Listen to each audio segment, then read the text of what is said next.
estimados alumnos, es un gusto volvernos a ver en esta nuestra clase de Juan, capítulo 21.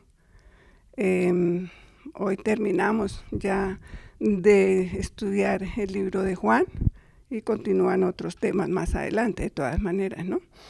Hoy vamos a ver a Jesús. Entonces, entrando en materia, vamos a ver a Jesús como el restaurador del arrepentido. Y vamos a dejarles un resumen, una guía, un bosquejo, como usted lo quiera llamar, donde vamos a dejar para ustedes que han sido y seguirán siendo muy estudiosos, esa guía para que ustedes continúen profundizando en temas que hay de nuestro amado Señor. Muchos temas por estudiar en este Evangelio de Juan. Comenzando, entonces, ustedes se acuerdan que Pedro había negado al Señor en 3 ocasiones, ¿no? Mientras se calentaba en el fuego allá en el patio del sumo sacerdote. Ahora llegó el momento de su restauración. Y el Señor, eligió un escenario similar. Él preparó un fuego en el que se calentasen después de una dura noche de trabajo infructuoso en el mar. Y luego le pregunta a sus discípulos, o le pregunta a uno de sus discípulos, lo leemos en Juan 21:15, que dice: cuando hubieron comido, Jesús dijo a Simón Pedro: Simón, hijo de Jonás, ¿me amas más que estos? Le respondió: sí, Señor, tú sabes que te amo. Él le dijo: apacienta mis corderos. Miren cómo es de bonito el Señor. Dice aquí, cuando hubieron comido. Cuando hubieron comido, resulta que los discípulos se habían ido a pescar toda la noche, no pescaron absolutamente nada. El Señor estaba a la orilla de ese lago y él ya tenía unas brasas con su pescadito y su pan. Dice ahí que su pan, no sé si eran uno o eran varios. En todo caso, el Señor ya tenía casi que preparada la brasa para hacer el desayuno. Y entonces le pregunta a los discípulos que estaban más o menos cerca a la orilla de la playa, les pregunta: hijitos, amigos, amados, de acuerdo a la versión que leas, ¿han pescado algo? Y ellos le dijeron: no, Señor. El Señor les dice: echen la red a la derecha. Y ellos hicieron caso, pero fíjese que hasta ese momento ellos todavía no habían conocido que era el Señor. Ellos hicieron caso, echaron la red, recogieron 153 peces, dice ahí, y eran tan grandes, y dice que eran pesados porque la red no se rompió. Ese es un milagro, ¿no? Toda esa cantidad de peces que ellos cogieron ese día y la red no se rompió. Y aparte de eso, dice que el discípulo que el Señor amaba, o que amaba al Señor también, ese discípulo que tenía ese amor ágape que el Señor quiere que nosotros tengamos, fue el único que reconoció al Señor. Y entonces dijo: es el Señor. Y ahí fue cuando Pedro, dicen que se tiró al mar, o sea, se vistió y se tiró al lago, al agua, para encontrar a Jesús. Entonces el Señor les dice: traigan los pescados que han cogido y hagamos el desayuno. Prácticamente fue lo que les dijo. Entonces, por eso dice cuando hubieron comido, porque el Señor, aparte de que preparó el desayuno, él fue el que se levantó y les repartió el desayuno a cada uno. Dice ahí que le dio a cada uno su pan y su pez. El Señor sirvió hasta el último momento y fue la tercera vez que él se le aparecía a los discípulos. Entonces, por eso dice aquí cuando hubieron comido, después de ese desayuno que el Señor había preparado, esas brasas, todo muy similar a lo que pasó cuando arrestaron al Señor allí en el patio del sumo sacerdote, ¿no? Que Pedro estaba ahí. Entonces le dice: Simón, hijo de Jonás.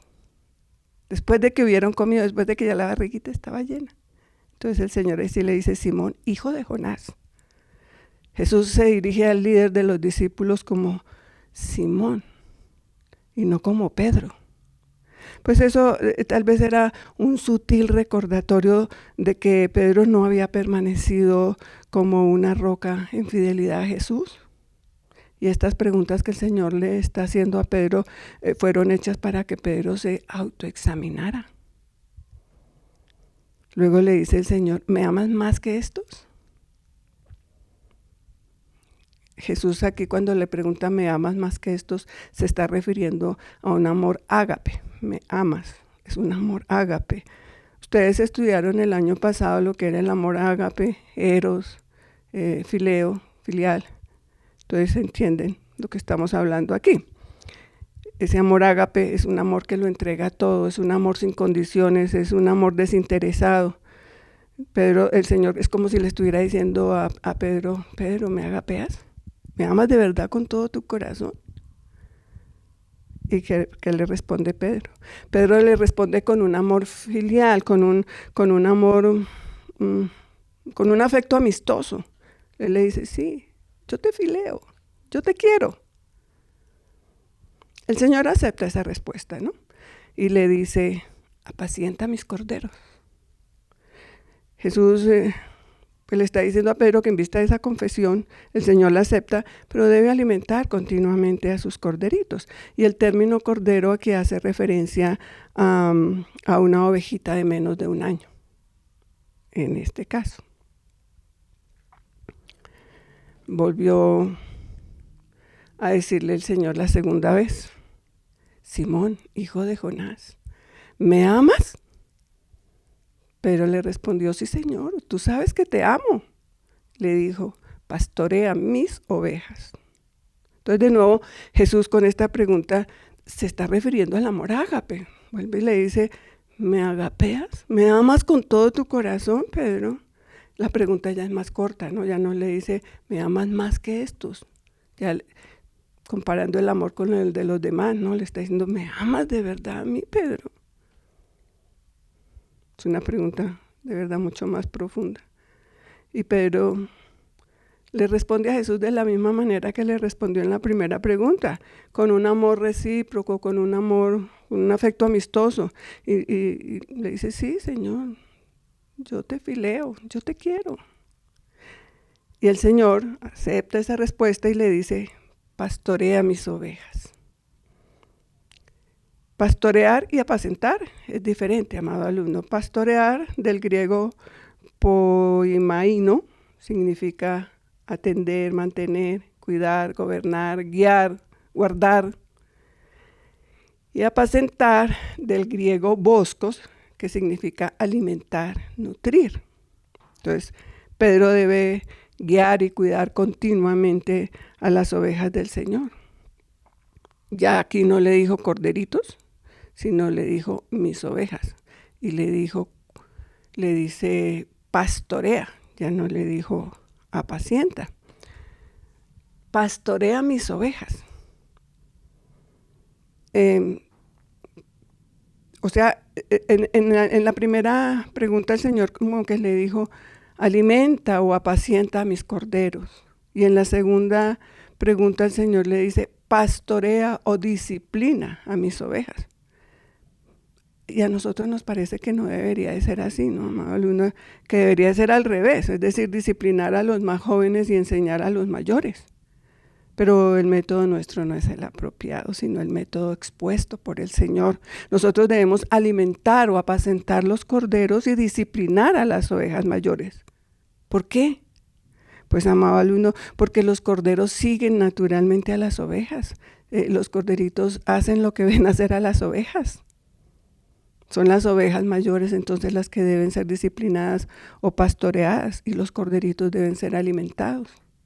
Los hijos se parecen a los padres, los hijos siguen el ejemplo de los padres. En la iglesia, por ejemplo, aquí los corderitos son alimentados, ¿no? Hay un tiempo especial para los corderitos. Son alimentados, no van a ser disciplinados. Mientras que las ovejas ya sí tienen que ser disciplinadas, pastoreadas, exhortadas, consoladas de ser necesario. Porque, acuérdese, dan ejemplo a los corderitos. Luego el Señor le dice la tercera vez, Simón, hijo de Jonás, ¿me amas? Pedro se entristeció de que le dijese la tercera vez, ¿me amas? Y le respondió, Señor, tú lo sabes todo, tú sabes que te amo. Jesús le dijo, apacienta mis ovejas. Ahora el Señor no usa la expresión me amas como la usó en las preguntas anteriores, ¿no? Ahora usa la misma expresión con la que le ha respondido Pedro. ¿Me quieres? Le está diciendo el Señor. ¿Me fileas, Pedro? ¿En verdad me fileas? ¿Al menos me quieres? Jesús quiere llevar a este discípulo a mirar bien adentro de su corazón. Quiere que Pedro se cuestione si ese afecto que dice tener por el Señor es verdadero. Pedro se entristeció, ¿no? Se entristeció porque la tercera vez ya le dijo ¿me quieres? Ya no le dijo, ¿me amas con amor ágape? Solo le dijo, ¿me quieres? Como tú dices que me quieres. Pedro, pues, esta pregunta lo lleva a cuestionar de verdad bien adentro de su corazón. Todas las preguntas empezaron a cuestionar a Pedro por dentro si lo que él estaba diciendo era real. Anteriormente Pedro le había dicho, tú sabes que te quiero. Pero ahora le dice, tú lo sabes todo. Es como si Pedro le estuviera diciendo al Señor, mira Señor, sí, tú lo sabes todo, tú sabes que te quiero. Aunque en ocasiones abiertamente pues te lo he demostrado. Pero también ha habido ocasiones en que mi amor por ti parece débil e insignificante. He cometido errores, Señor.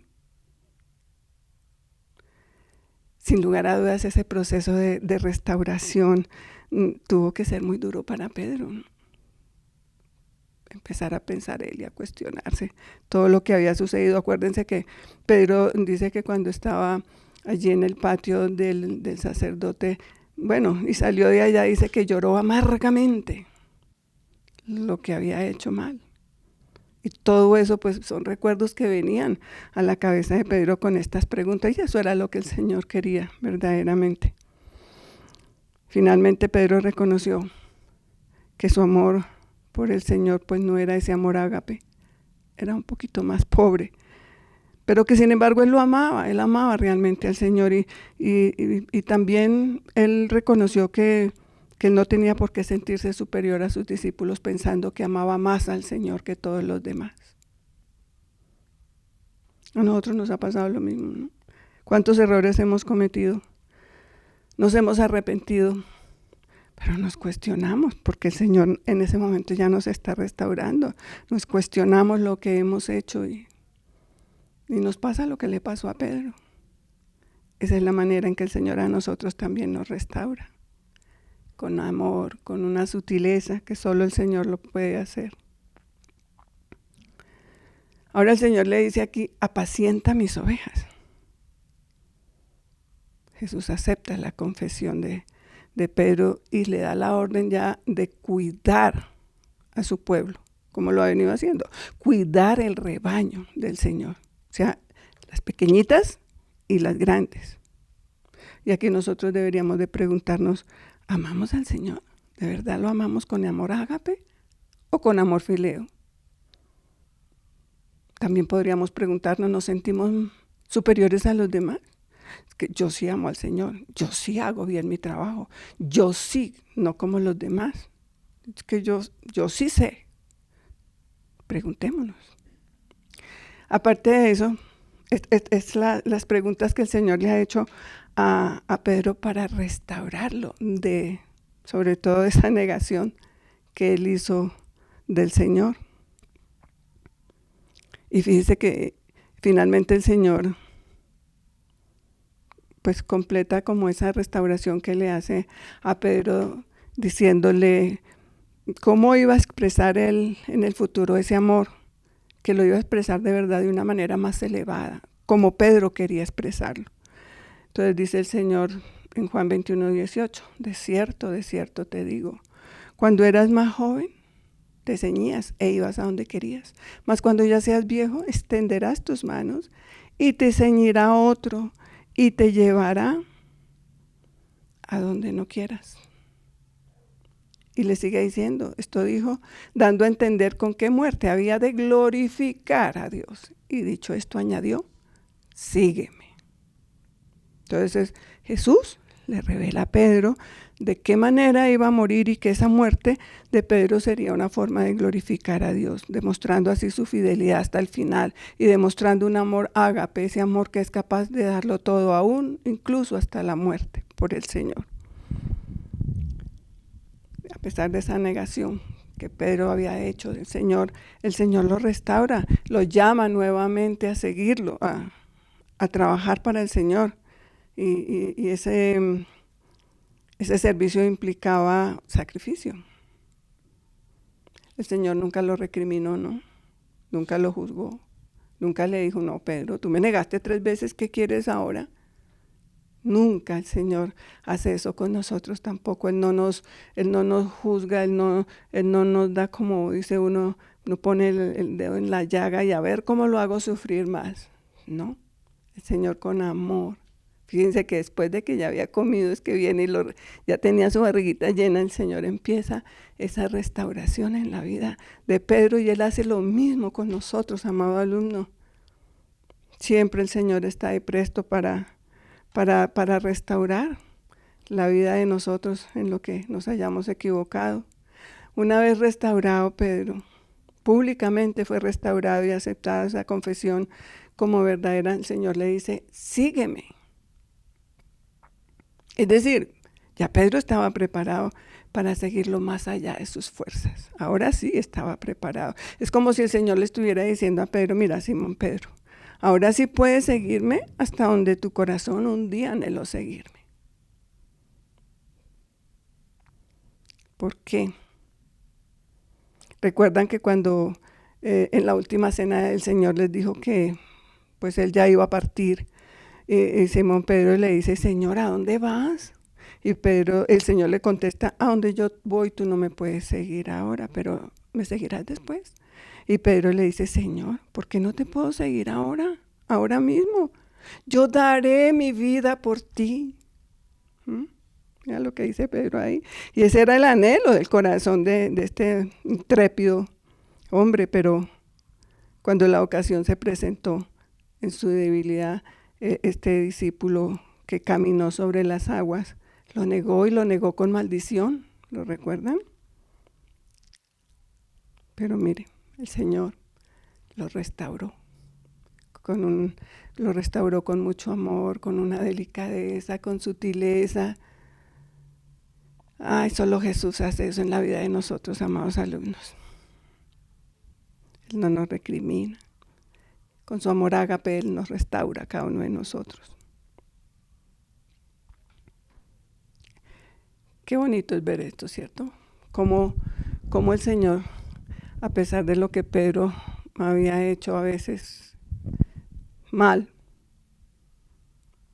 el Señor lo perdona, acepta las confesiones de Pedro, lo lleva a cuestionarse profundamente dentro de él, lo restaura y lo pone nuevamente en el servicio. Quizás Pedro había dicho, no, yo ahora cómo voy a hacer para servir con todo lo mal que he hecho.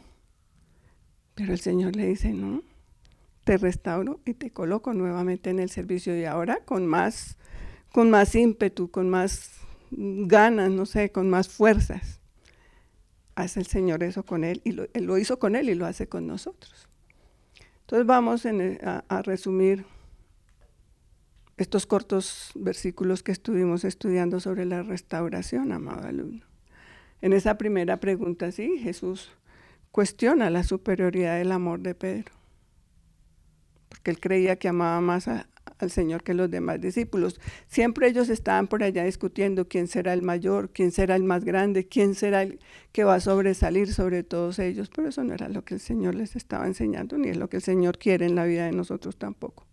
Y luego le manda a Pedro que apaciente sus corderitos, o sea, aquellos del rebaño cuya fe puede ser débil, que acaban de entrar en el rebaño, que son pequeñitos en edad también. Eso es lo que le pide el Señor a Pedro. Y en la segunda pregunta, el Señor le cuestiona a Pedro si realmente amaba al Señor. Ya no compara el amor con el de los discípulos, sino que le está diciendo, ¿me amas a mí de verdad, Pedro? Y le manda a Pedro que pastoree, que gobierne a las ovejas. O sea, aquellos que cristianos cuya fe es más fuerte, ¿no? O que ya tienen un conocimiento superior al de los corderos. ¿Qué le dice? Pastorea. Y en su última pregunta, Jesús cuestiona si Pedro efectivamente sentía afecto por el Señor. Ese afecto que Pedro decía tener, no ágape, sino fileo. No te amo, sino te quiero. Y le manda a Pedro que le dé comida a todo el rebaño. Esta comida no es otra más que el alimento espiritual, amado alumno, tanto a las ovejitas pequeñas como a las grandes, las que están más firmes en su fe, que también necesitan de ese alimento. El Señor así lo indica. También el Señor deja ver con cada una de estas preguntas que las ovejas son de Él. Dice, siempre le dijo en las 3 preguntas, mis ovejas, mis corderos. O sea, nosotros solo le pertenecemos a Dios. Todas las ovejitas, grandes o pequeñas, le pertenecen al Señor. Tú y yo somos ovejas del Señor, le pertenecemos a Él. Pedro aprendió también a comparar, o más bien a que no debía comparar su amor con el de los demás, ni su servicio tampoco. Y que recordara que las ovejas son del Señor, eso sí, se lo recalcó las 3 veces. Porque es que cada uno de nosotros, amado alumno, expresamos el amor a Dios. Cada uno es auténtico, cada uno es original. Acuérdese que cada uno es importante para el Señor y no somos iguales a los demás. No tenemos por qué parecernos a nadie, solamente parecernos a Dios. Por eso es que hemos estado estudiando todo esto para seguir el ejemplo que el Señor nos dejó para parecernos cada día más a Él. Entonces cada uno de nosotros debe ser auténtico en su amor y en su servicio al Señor. Ese es el resumen que podemos sacar de esta enseñanza sobre la restauración. ¿Cómo aplicamos esto entonces a nuestras vidas? Estos pasajes que estuvimos mirando. Pues mira, amado alumno, el Señor a través de este ejemplo, con la restauración de Pedro, nos hace ver que la prioridad más grande en la vida de cada uno de nosotros debe ser el amor por Dios. ¿Te acuerdas? El primer mandamiento, amarás al Señor tu Dios con todo tu corazón, con todas tus fuerzas, con toda tu alma, con todo tu ser. Y la verdad es que si nosotros de verdad amamos a Dios, no va a ser una carga, sino un gusto poder obedecerlo, poder hacer todo lo que el Señor nos ha mandado a hacer o nos ha dejado el ejemplo para hacer. Entonces lo primero es amar a Dios por sobre todas las cosas. Nos manda también una tarea importante que es cuidar a su pueblo. Cuidar a su pueblo no solo lo podemos hacer alimentando espiritualmente a las ovejas, que es un deber, ¿no? Debemos ayudar a los necesitados también, proteger a los más vulnerables y hablar en contra de la injusticia, amado alumno. Nosotros no nos podemos callar cuando hay algo que no es justo. Y finalmente, pues no debemos compararnos con los demás en cuanto a nuestro amor a Dios o nuestro servicio. Somos únicos, somos importantes para Dios. Y cuestiónate, ¿no? La pregunta que le hizo el Señor a Pedro. ¿De verdad y realmente amamos al Señor con un amor ágape? ¿O estamos en ese proceso, amado lindo? Porque debemos llegar a amar al Señor de tal manera que debemos ser capaces, si es necesario, de dar nuestra vida por Él. Y eso ya es amor ágape, como el amor del Señor, que dio su vida por nosotros. Si Él hubiera tenido solo amor fileo, yo creo que Él no hubiera dado su vida por nosotros, amado alumno. No alcanza ese amor para tanto. Pero el amor ágape sí, incondicional, que no espera nada a cambio. Ya tú sabes de eso. Hasta aquí entonces, amados alumnos, hemos visto muy resumidamente cómo el Señor restauró a Pedro y también nos puede restaurar a nosotros. Ahora vamos a dejarles hablar algunos temas, una guía de esos temas que ustedes pueden continuar estudiando para que conozcan más ese ser maravilloso en el cual cada uno de nosotros hemos creído, para que aprendamos a ser como Él, para que sigamos su ejemplo, para que nos parezcamos cada día más a nuestro amado Señor. La intención de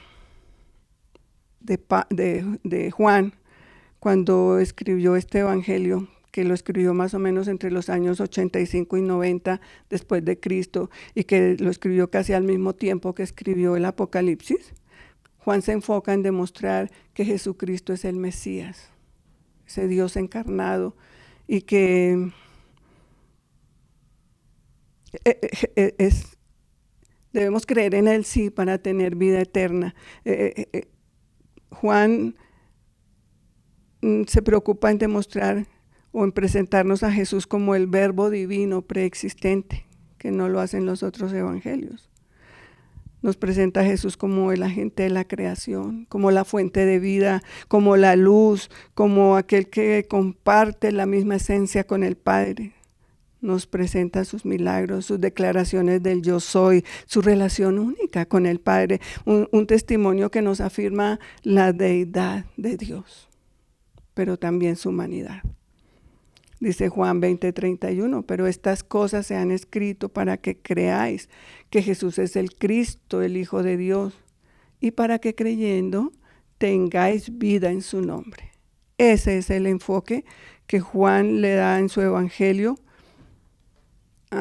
para que cada uno de nosotros conozca más al Señor. Es que Juan era ese discípulo lleno de amor, y desde ese amor que él tiene hacia el Señor es que escribe este evangelio. Pues el Espíritu Santo lo puede usar, ¿no?, para escribir con tanto amor lo que quedó registrado en este evangelio. Vamos a un tema que ustedes pueden estudiar. Nomás en el capítulo 1 van a encontrar 7 títulos de Jesús. Algunos de esos nosotros los vimos. Y esos títulos de Jesús nos revelan una faceta importante de su identidad y de su misión, la misión que él vino a cumplir. Dice en Juan 1, 4, 9, en Juan 1, 1, 2 y Juan 14, versículo 14, Jesús es la palabra. Es la manifestación tangible de Dios, la expresión de Dios hecha carne. Dice en Juan 1, 4 al 9 y el capítulo 8, versículo 12, que Jesús es la luz. Él es la guía a las personas, Él guía a las personas, sí, Él es la guía, y Él guía a las personas hacia la verdad y hacia la vida eterna. En Juan 1, 14 al 28, el versículo 34 y el 49, Jesús es el Hijo de Dios. Tiene una relación única y eterna con el Dios Padre. En Juan 1, 29 al 36, vemos a Jesús como el Cordero de Dios que se ofrece como sacrificio por los pecados del mundo. En Juan 1, 35 al 42, vemos a Jesús como el Mesías, el enviado de Dios para traer la salvación y la reconciliación a la humanidad. En Juan 1, 43 al 49 vemos a Jesús como el Rey de Israel, el heredero del trono de David, cuyo reinado es eterno y espiritual. El Hijo del Hombre en Juan 1, 50 al 51. Jesús es tanto humano como divino y experimentando la plenitud de la humanidad y la autoridad del cielo. Eso lo podemos estudiar en estos versículos, amado alumno. Y ahí nosotros algunos de estos los vimos muy resumidamente, pero cuando uno se mete a estudiar y a profundizar, pasa tiempo, amado hermano, y el Señor lo ministra a uno de una manera tan especial, conociendo de verdad cosas grandes y ocultas que nosotros no conocemos, pero el Señor nos las deja ver. Vamos a ver otro tema que les dejamos para que ustedes estudien. Algunas personas describen a Jesús como el Mesías. O sea, hay testimonio de que Él es el Mesías. Juan el Bautista, Juan 1, 29 al 34, Él testifica que Jesús es el Cordero de Dios, el Hijo de Dios. Andrés, uno de los discípulos de Juan el Bautista, reconoce a Jesús y le dice a su hermano Pedro, hemos hallado al Mesías. Tú y yo también hemos hallado al Mesías, ¿cierto? Natanael, Juan 1:49. Natanael inicialmente duda de Jesús. Cuando le dice su hermano, hemos hallado al Mesías, y él dice, ¿de Nazaret puede resultar algo bueno? Pero después de su encuentro con el Señor, un encuentro personal, él exclama, Rabí, tú eres el Hijo de Dios, tú eres el Rey de Israel. La mujer samaritana. En Juan 4:29, la mujer samaritana en el pozo reconoce que Jesús es el Cristo, después de esa conversación que ella tuvo con ella. Y ella va y testifica, y acuérdense que el Señor se quedó allí 2 días, y muchos creyeron más por la palabra del Señor que por el testimonio que ella había dado. Pero ella reconoció que Jesucristo es el Mesías. Pedro, Juan 6:69. Pedro dice, nosotros hemos creído y conocemos que tú eres el Santo de Dios, tú eres el Cristo, el Hijo del Dios viviente. Cuando el Señor le hace una pregunta, y muchos discípulos pues se fueron, y el Señor les dice, ¿ustedes también se quieren ir? Y Pedro le contesta de esta manera. El ciego de nacimiento, en Juan 9:35-38, cuando el Señor hizo ese milagro de un hombre que nunca había podido ver, y el Señor le pregunta, ¿tú crees en el Hijo de Dios? Y él le contestó, creo, Señor. Y se postró y lo adoró. Marta, en Juan 11:27, después de la muerte de su hermano Lázaro, declara a Jesús, sí, Señor, yo he creído que tú eres el Cristo, el Hijo de Dios que ha venido al mundo. Jesús mismo. Ya lo lees tú en Juan 5:25 y 10:36. Él se proclama como el Mesías, el Hijo de Dios. Mira cuánto tema hay para estudiar del Evangelio. Y nosotros dejamos aquí algunos, no todos, porque muchos otros temas se pueden sacar solamente de este Evangelio. Juan hace especialmente hincapié en los 7 milagros de Jesús. Y a menudo son llamados señales que demuestran la gloria de Dios y nos ayudan a quien lo oiga a fortalecer la fe. Convertir el agua en vino, Juan 2:1-11, que fue el primer milagro público de Jesús y revela su poder sobre la creación. Marcó el inicio de su ministerio, ¿no? Fue el primer milagro que él hizo. Curar al hijo de un funcionario. El hijo del funcionario estaba lejos, pero el funcionario creyó a la palabra que Dios le dio. Y con esto el Señor demuestra su autoridad y poder de la fe aún a la distancia. Cura a una persona que no podía andar, ¿recuerdan? En el estanque de Betesda, un hombre que hacía 38 años estaba paralítico, mostrando su poder sobre la enfermedad, incluso en el día de reposo, que eso ocasionó serios inconvenientes al Señor. Alimentó a 5,000 personas cerca del mar de Galilea, Juan 6:1-15. Multiplica unos pocos panes y peces para alimentar a una gran multitud, revelando su capacidad de proveer abundantemente. Y es que mire, amado alumno, ahí dice 5,000 personas y dice que eran hombres. No contaron a las mujeres y a los niños. Y vamos a suponer que esos 5,000 fueran casados, en promedio. O sea, serían 10,000, ¿no? Que tendrían sus esposas. Y supongamos que esa familia tendría un solo hijo, que no era así, ya tenían muchos más, pero supongamos, ya eran 15,000. Con 5 panes y 2 peces el Señor alimenta mínimo a 15,000 personas. Provee abundantemente. Ese es el poder del Señor.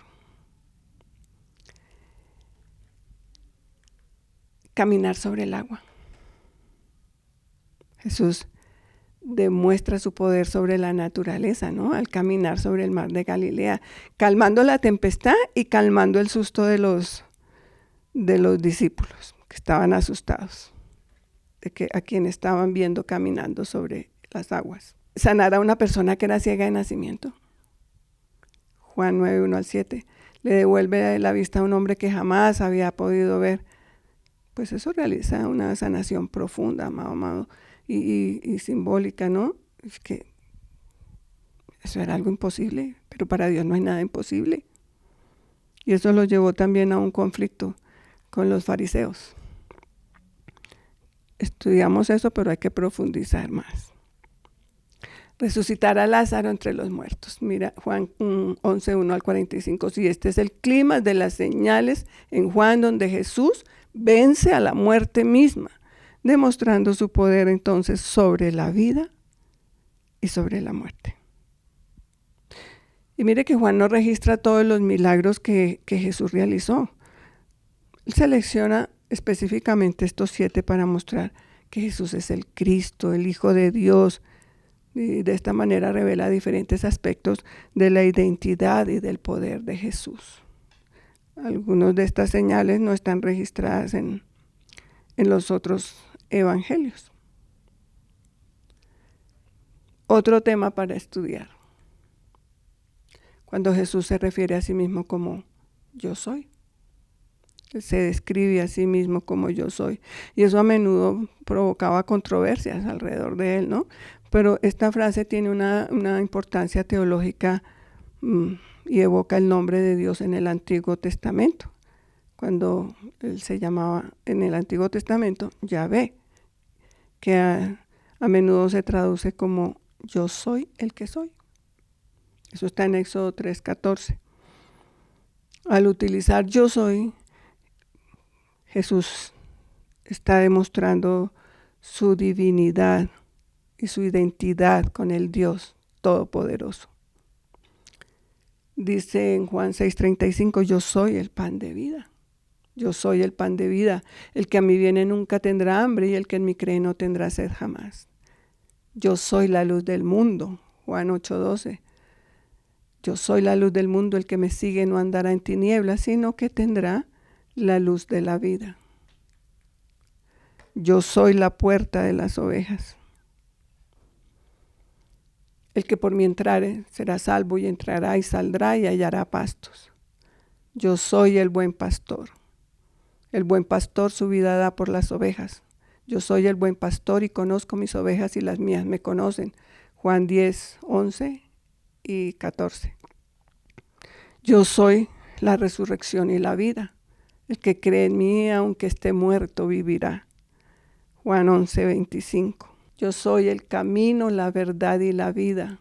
Nadie viene al Padre, sino por mí. Juan 14, 6. Y en Juan 14, 15, 1, yo soy la vid verdadera y mi Padre es el labrador. Yo soy. Yo soy el que soy. Eso encierra todo lo que es el Señor. Ese es el resumen de quién es Él. El grande, el poderoso, el que es, el que era, el que ha de venir, el excelso, el sublime, el verdadero, el gran yo soy. Interesante estudiar este tema también. El Evangelio de Juan, amado hermano, contiene mucha información valiosa para el evangelismo. En Juan 3:16, que es el versículo que tal vez todos nos sabemos y si no, pues no lo deberíamos de saber. Tiene un profundo mensaje de amor, de esperanza, de vida eterna. Este versículo es muy importante. Nos habla del amor incondicional que Dios tiene por su creación. Nos enseña sobre el sacrificio que Dios hizo por nosotros. Nos ayuda a entender las implicaciones eternas de ser un seguidor de Jesús. Resume la esencia del evangelio cristiano en una sola y profunda frase. Y cuando ustedes, como toda la palabra de Dios, pero si ustedes se centran en este Juan 3:16 a estudiar palabra por palabra, porque de tal manera es una, amó Dios al mundo es otra, y así lo va desglosando, amado alumno, usted pasa bastante tiempo, le aseguro que más de 2 horas estudiando, entendiendo, profundizando y siendo ministrado por el Señor con este versículo. Ahí hay mucho que estudiar.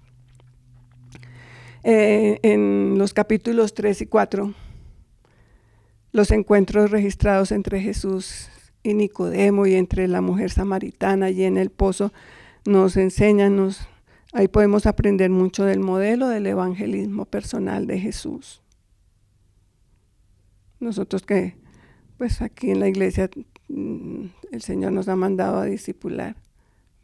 Ahí aprendemos cómo discipular a las ovejitas del Señor.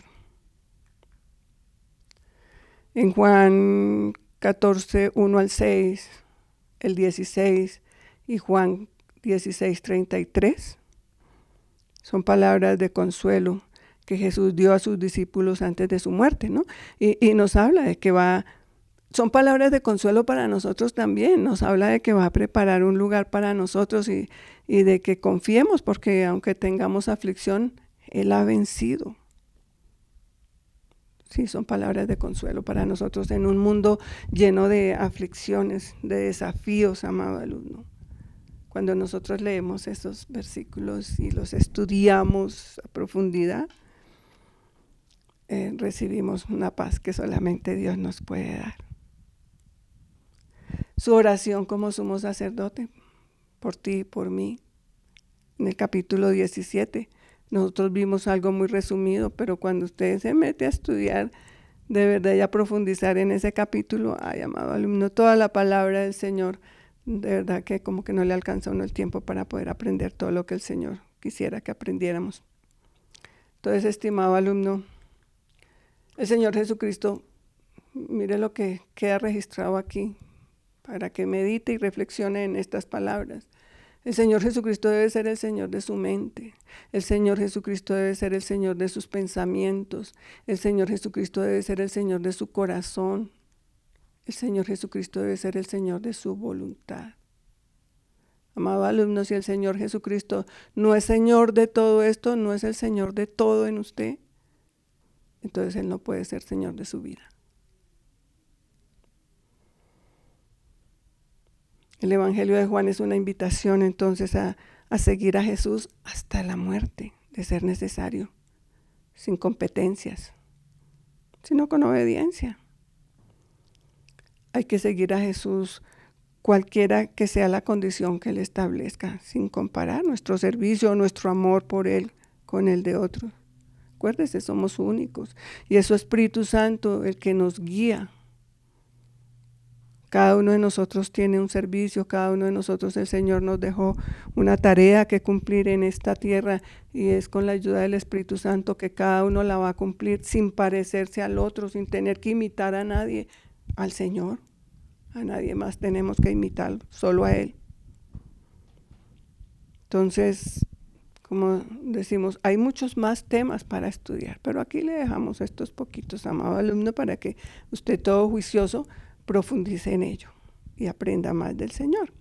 Terminamos este estudio de Juan, como dice el versículo 25. Hay también otras muchas cosas que hizo Jesús, las cuales si se escribieran una por una, pienso que ni aún en el mundo cabrían los libros que se habrían de escribir. Amén. Fíjate lo que te dejamos para estudiar, esos temas que te dejamos aquí. Como te digo, no hemos sacado todo lo que se puede aprender solamente del Evangelio de Juan.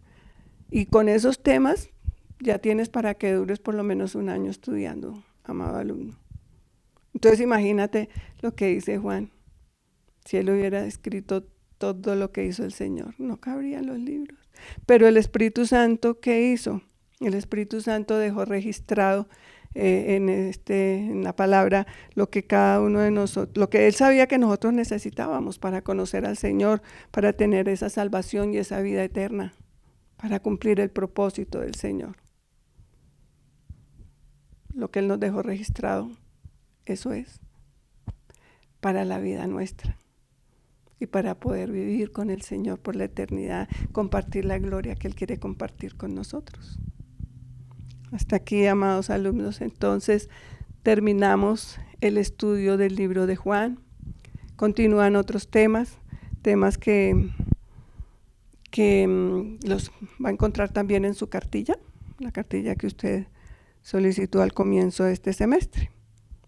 Esperamos que este estudio del Evangelio de Juan de verdad haya sido de utilidad para usted, alumno, que haya sido ministrado por el Señor, que haya conocido más de Él, que haya aprendido y no solamente que haya escuchado, sino que lo aplique, aprenda y aplique lo que el Señor nos enseñó, que cada día nos parezcamos más a nuestro amado Jesús. Cerramos nuestros ojos y le decimos: Señor, gracias. Gracias por estas enseñanzas maravillosas a través de todo este evangelio, Señor, que tú registraste, que usaste a Juan, Señor, para dejarnos estas enseñanzas. Muchas gracias. Ahora solo te pedimos, Señor, que todo lo que hemos aprendido hasta aquí nos ayudes a aplicarlo en nuestras vidas. Muchas gracias por restaurarnos, Señor, como solo tú sabes hacerlo, porque no somos perfectos y cometemos errores cada día, Señor, pero sí hay arrepentimiento en el corazón nuestro porque queremos agradarte y queremos hacer tu perfecta voluntad, Señor. Y solo tú nos restauras con ese amor único, ese amor tuyo, Señor.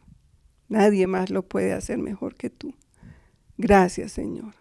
Gracias por vernos como tus hijos, Señor, tus hijos amados. Gracias porque somos únicos para ti. Gracias por esa sangre que derramaste por nosotros en esa cruz. Gracias por ser luz, Señor, para nosotros en medio de estas tinieblas. Gracias, amado Dios, por todo, todo, Señor. Solamente tenemos palabras de agradecimiento. Y sí, solicitamos, Señor, que nos ayudes con tu Espíritu Santo a cumplir, Señor. A hacer lo que tú hiciste, a seguir tu ejemplo. Muchas gracias, Rey. Muchas gracias, Señor. Amén. Amén. Estimados alumnos, gracias de nuevo por estar aquí. Los esperamos en nuestras próximas clases. Bendiciones.